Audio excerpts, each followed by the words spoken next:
ሰላም ውድ አድማጮቻችን የስፖርት ነው። የተለያዩ የዝውውር መረጃዎችን ባለፉት 24 ሰዓት የተነሱትን ይዤ መጥቻለሁ። አዳዲስ የዝውውር መረጃዎች ይኖሩናል። ማንቸስተር ዩናይትድ ቤት እንገባና እንግዲህ ራስመስ ሆይላንድ አንቶኒን የምናነሳ ይሆናል። ሊሳንድሮ ማርቲኔዝ እንዲሁም ደግሞ ማንቸስተር ዩናይትዶች በጣም ጥሩ ደረጃ ላይ የሚገኙበት የቪክቶር ዮኬሬስ ጉዳይ ነው። ቪክቶር ዮኬሬስ ከአሞሪም ጋር ለመስራት ምንም እንኳን የቻምፒዮንስ ሊግ ተሳትፎ ማንቸስተር ዩናይትድ ባይኖረውም ይህንን ቡድን ግን ለመቀላቀል ፍላጎት አለው የሚል ነው። ማንቸስተር ዩናይትዶች ሶስቱን ተጫዋቾች የሚያስፈርሙ ከሆነ ወደ 188 ሚሊዮን ፓውንድ ያወጡና እነዚህን ሁሉ ተጫዋቾች የሚኖራቸው ይሆናል። ሚምቦሞ ዮኬሬስ እና እንዲሁም ደግሞ ማቲያስ ኩኛ የማንቸስተር ዩናይትድ የሚቀጥለው የውድድር ዓመት የማጥቃት ክፍል የመሆን እድል ይኖረዋል። ሌላኛው የዝውውር መረጃ የሚሆነው አርሰናል ላይ የሚመለከት ነው። ከዮኬሬስ ይልቅ በጣም በሚገርም ሁኔታ አርሰናሎች ለማስፈረም የሚፈልጉት ቤንጃሚን ሴስኮን ነው። ወደ ቼልሲ ስናቀና ቼልሲ ቤት እንግዲህ የሚኞል ጉዳይ ይታወቃል።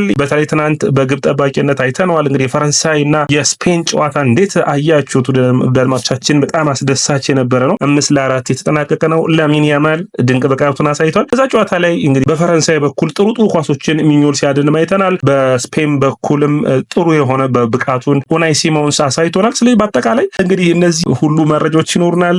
ይህ ስፖርት ነው። አድማጮቻችን ላይክ፣ ሼር፣ ኮሜንት፣ ሰብስክራይብ ማድረጋችሁን አትርሱ። እንግዲህ የዝውውር ዜናዎችን በቼልሲ ሊጀምሩ አድማጮቻችን የመጀመሪያው መወያያ የሚሆነው ትናንት ስለ እንግዲህ የተለያዩ መረጃዎች ወጣው ነበር አይደለ? በተለይ የቼልሲዎች የሚደነቀው ተጫዋች የነበረው በጥሩ ፐርፎርማንስ ላይ ለዌስትሃም እየተጫወተ የሚገኘውን ሞሐመድ ኩዴስን ቼልሲ ይፈልጋል የሚል ነበር። ዛሬ ግን ጠንከር ብሎ ወጥቷል። ስካይ ስፖርት በግልጽ እንደተናገረው ዌስትሃሞች ቼልሲን እንዲያስፈርሙት ጥያቄ ነው ያቀረቡት። ዌስትሃም ነው ለቼልሲ ይህንን ተጫዋች ያቀረበላቸው። ዌስትሃሞች ይህንን ተጫዋች በመሸጥ በሱ ተጫዋች ላይ ሌላ ተጫዋቾችን ማምጣት ያስባሉ። ስለዚህ ይህንን ተጫዋች ለድርድር አቅርቦታል። ነገር ግን ድርድሩ ጥሩ የሚባል ሆኖ አልተገኘም። ምክንያቱም ቼልሲ ተጫዋቾችን ጨምሮ የሚለቁትን ተጫዋቾች አባል አድርጎ መሸኘትን ያስባል። ነገር ግን አሁን አንድ ጥሩ ዜና የሆነው ምንድነው? በዌስትሃም በኩል ሳንቼዝን በጣም ያደንቃሉ። ምክንያቱም የቀድሞ አሰልጣኙ ግራሃም ፖተር ሳንቼዝን ይወዱታል እና ወደዛ መውሰድ ያስባሉ። ስለዚህ ሳንቼዝ እና ገንዘብ ሊስማሙበት የሚችሉበት እድል ሊኖር ይችላል። ቼልሲና ግብ ጠባቂን ስናወራ አንድ ሌላ መረጃ ልጨምራችሁ። ኬፓ አሪዛባላጋ በአርሰናል በዝውውር መስኮቱ ከሚፈለጉ ተጫዋቾች ውስጥ አንዱ ነው። ውል ማፍረሻው 5 ሚሊዮን ፓውንድ ነው። አርሰናሎች ሁለተኛ ግብ ጠባቂ በማድረግ ኬፓ አሪዛባላጋን ወደ ኤሚሬትስ የመውሰድ ፍላጎት አላቸው። ቼልሲ የኮንትራት ማፍረሻው ከተከፈለው ምንም አይነት ችግር የለበትም። ሌላኛው የሚሆነው ቼልሲ ቤት ሳንወጣ የሁጎ ኢኪቲኬን ጉዳይ በፍጥነት መጨረስ እያሰቡ ይገኛሉ። ሊቨርፑል እዚህ ዝውውር ላይ ገብቶ ሌላኛው ተፎካካሪያቸው እንዲሆን አይፈልጉም። ስለዚህ በዚህ ጉዳይ ላይ ድርድሮቹ እንደቀጠሉ ነው የሚሆኑት። የኤሲ ሚላንን በሚመለከት የማይክ ሚኞል ጉዳይ ሊቨርፑሎች አሁንም በክለቦች የዓለም ዋንጫ አባሉ ሆኖ እንዲቀጥል ይፈልጋሉ። ስለዚህ ድርድሮቹ እንደቀጠሉ ናቸው። የመስማማታቸው ነገር እንግዲህ ከክለቦች ዓለም ዋንጫ በፊት ይሳካል ተብሎ የሚጠበቅ ነው። ከዛ የቼልሲው አሰልጣኝ የሆኑት ኤንዞ ማሬስካ የሰጡን አስተያየትን ጨምርላችሁ እዚህ ጋር ምን አስተያየቶችን ሰጡ ስትሉኝ በሚቀጥሉት 5 እና 10 ዓመታት በፕሪሚየር ሊጉ ላይ መፎካከር የሚችል ቡድንን እየገነባ ነው ብለዋል። ሊያም ዴላፕን የሚመለከተው የቼልሲ የመጨረሻው መረጃችን ላደርጋችሁ። ሊያም ዴላፕን በሚመለከት ጥሩ አስተያየቶችን እንግዲህ ኮል ፓልመር ሰጥቷል። ኮል ፓልመር ከኔ ጋር አለ ከ18 ዓመት በታች ከ21 ዓመት በታች አብረን ተጫውተናል። በጣም ጥሩ ፐርፎርማንስ ያለው ተጫዋች ነው። በእንግሊዝ ፕሪሚየር ሊግ ላይ ካሉ ምርጥ አጥቂዎች ውስጥ አንዱ ነው ብሏል። ስለዚህ የላቪያ የፓልመር እንዲሁም ደግሞ ዴላፕ ጥምረት የሚጠበቅ ነው የሚሆነው በአማካይ መስመሩን እስከ ማጥቃቱ። ስለዚህ በተለይ አንድ ቡድን ላይ ሊያም ዴላፕ ለመላመድ የሚፈጅበትን ጊዜ ሊቀንሱለት የሚችሉ ይሆናል ተብሎ ይታሰባል። እንግዲህ በቼልሲ አስቸጋሪ የሆነውን 9 ቁጥር ማሊያ ማድረጉን የሚረሳ አይደለም። በቀጥታ ወደ አርሰናል እናቅና። አርሰናል ሮድሪጎ በዝውውር መስኮቱ ላይ የሚፈልጉት የመስመር ተጫዋች ትልቁ ታርጌታቸው ሮድሪጎን ማምጣት ነው። በሮድሪጎ ጉዳይ ድርድሮች የሚያደርጉ ይሆናል። ነገር ግን አሁንም አርሰናሎች አንድሬ በርታ፣ ማይክል አርቴታ እየጠበቁ ያሉት የሮድሪጎን ውሳኔ ነው። ሮድሪጎ እስካሁን ድረስ ምንም አይነት ውሳኔዎችን አላስተላለፈም። ከዛ ውጭ አርሰናል ይፈልጋል። በዣቪ አሎንሶ ምን አይነት ቦታ እንደሚሰጠው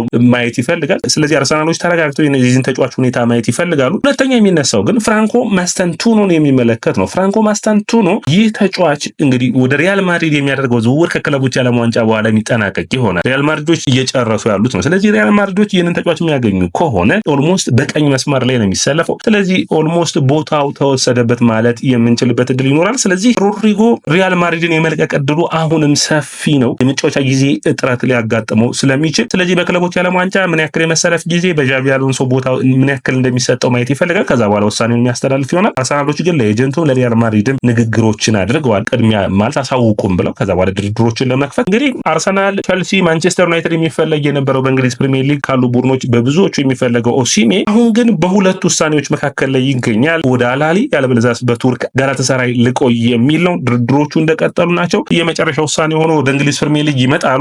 የመጨረሻ ውሳኔውን የሚጠበቅ ነው የሚሆነው። አድማቻችን ሌላኛው መረጃ የሚሆነው ወደ ማንቸስተር ዩናይትድ ቤት እናቅናና ማንቸስተር ዩናይትዶች ብሪያን ምቤሞን በትናንት በፊት መጀመሪያ ጥያቄያቸውን አቅርበው ነበር። ድርድሮቹ እንደቀጠሉ ናቸው። ሁለተኛ ያሉትን ደግሞ ቪክቶር ዮኬሬስን ወደ ዩናይትድ እንዲመጣ የመጨረሻውን ጥረት እያደረጉ ነው። አሞሪም እዚህ ላይ ጠንካራ ስራውን እየሰራ ይገኛል። የዩናይትድ አዲሱ አብዮት አዲሱ የአጥቂ መስመር በሶስቱ የሚመራ ይሆናል። የተሻለ ማንቸስተር ዩናይትድን በውጤታማ ሊያደርግ የሚችል በሚቀጥለው ውድድር ዓመት ተፎካካሪ ሊያደርግ የሚችል የማጥቃት ክፍል ያስፈልጋል ብለው ያምናሉ። ስለዚህ እዚህ ላይ እየሰሩ ይገኛሉ። ዮኬሬስ እንግዲህ ወደ ዩናይትድ የሚያቀና ከሆነ በተለይ በጥሩ ፐርፎርማንሳቸው ላይ ማቲያስ ኩኛ ጋርና እንዲሁም ከሚንቦሙ ጋር የሚጣመር ከሆነ የተለየ ማንቸስተር ዩናይትድ በሚቀጥለው ውድድር ዓመት የሚጠበቅ ይሆናል። ማንቸስተር ዩናይትዶች ለዚህ ተጫዋች በደሞዝ ችግር የለባቸው። ምክንያቱም የሚለቁትን ተጫዋቾች ደሞዝ ለሱ ለመክፈል ድርድሩ የሚሆነው ከስፖርቲንግ ሊዝበን ጋር ነው። ያንን ለማድረግ ደግሞ ፈቃደኞች ናቸው። ከስፖርቲንግ ሊዝበን ጋር ጥሩ ግንኙነት እንዳላቸው የሚታወቅ ነው። ሌላኛው የሚሆነው ከማንቸስተር ዩናይትድ የሚወጡ ተጫዋቾች ጉዳይ ነው። የመጀመሪያው አንቶኒ ነው። አንቶኒ አሁን ኦልሞስት በሚባል ደረጃ ባየር ሊቨርኩሰን ለመግባት ጥረቶችን ያደረጉ ነው። የቀድሞ አሰልጣኙን ኤሪክ ቴን ሃግን የሚያገኝ ይሆናል። ራስመስ ሆይላንድ ደግሞ በኢንተር ሚላን እየተፈለገ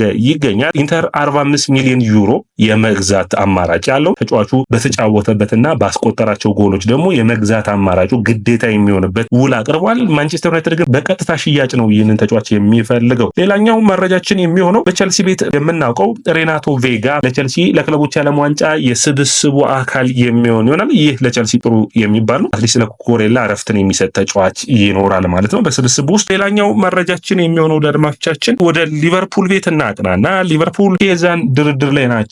አሁንም ለመልቀቅ ይህንን ተጫዋች ወደ ኤሲ ሚላን የሚያቀና ከሆነ ትክክለኛው ዋጋ ከቀረበ በመልቀቅ ደስተኛ ምንም አይነት ችግር የለባቸውም። በሊቨርፑል በኩል የተሻሉ ተጫዋቾችን በሱ ቦታ ማምጣት ይፈልጋሉ።